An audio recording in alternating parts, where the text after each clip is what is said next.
पट्टनायक सभापति नाट्यधारा राज्यस्तरीय नाटक उत्सव नयागढ़ पठाणचंदी ऑडिटोरियम ठारे 15 तारीख रु 21 तारीख पर्यंत अनुष्ठित होउछि। आज हूँ तृतीय संध्या। भुवनेश्वर संबलपुर बारिपदारू एवं नयागढ़ सेठू 6टी टीम नयागढ़ गोटे चमत्कार 7टी टीम तांकर ये करिवे ड्रामा नाटक परिवेशन करिवे एवं 21 तारीख अंतिम संध्या।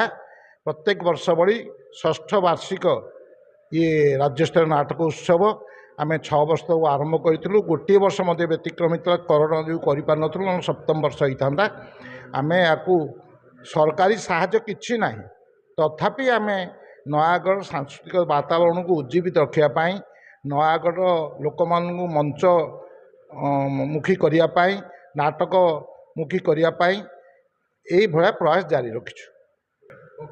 नहीं जदि लोक मैंने पसंद करूँ था लोक मान आदृत हो ना आम 6 वर्ष कर हताश बंद कर दी था कि बेलू को आम उत्साहित होचु प्रेरणा पाचु आपको आगामी वर्ष आहरी कमी वर्णाढ़ करूँ सुंदर करूँ से चिंता आम बर्तमान आशा बांधि बसीचु।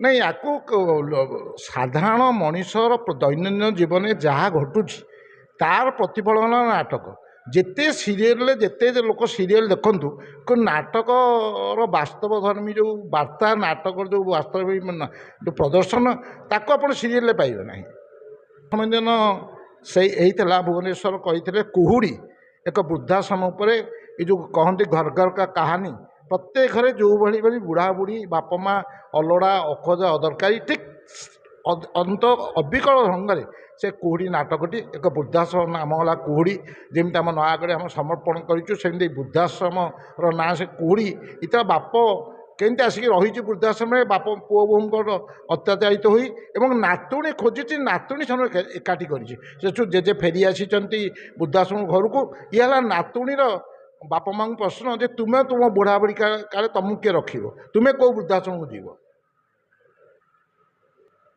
काली नाटक होता चक्रव्यूह एठू आसते बारिपदा नूपुर नाट्यानुष्ठान करते से भी सही वास्तव धर्मी कथा बोले माने नाटक प्रदर्शन कर लोक आदृत होती प्रतिभा नाट्यानुष्ठान तक आज करुँच। आम तो कहीचु आगु मुझे भुवनेश्वर 5टा टीम 4टा टीम संबलपुर बारिपदा 2टी और नयागढ़ 7टी टीम नाटक प्रदर्शन करेंगे 7 दिन।